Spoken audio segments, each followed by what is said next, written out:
রাজবাড়ী এগিয়ে চলো ক্লাব সংলগ্ন চৌমুনা এলাকায় পথ দুর্ঘটনায় আহত এক ব্যক্তিকে জেলা হাসপাতালে নিয়ে গেল ধর্মনগর দমকল বিভাগের কর্মীরা।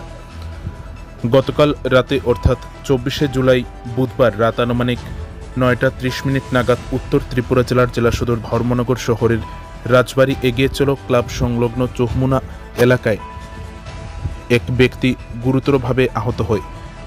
এই ঘটনার খবর পেয়ে সাথে সাথে ঘটনাস্থলে ছুটে যায় ধর্মনগর দমকল বিভাগের কর্মীরা এবং সেখানে গিয়ে আহত ওই ব্যক্তিকে উদ্ধার করে ধর্মনগর জেলা হাসপাতালে নিয়ে আসে চিকিৎসার জন্য।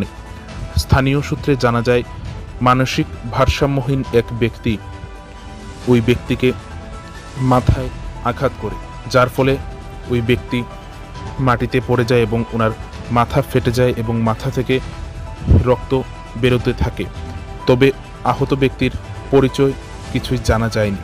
পরবর্তীতে দমকল বিভাগের কর্মীরা ঘটনাস্থলে গিয়ে আহত ওই ব্যক্তিকে উদ্ধার করে ধর্মনগর জেলা হাসপাতালে নিয়ে যায় চিকিৎসার জন্য।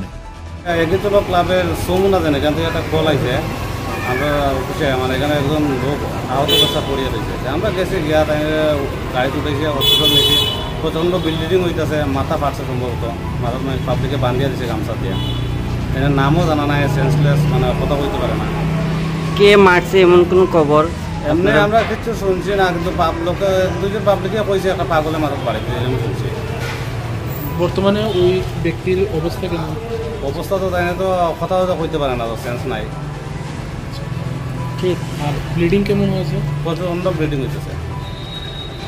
ঠিক। বর্তমানে কোথায় রয়েছে? ধর্মনগর হসপিটাল।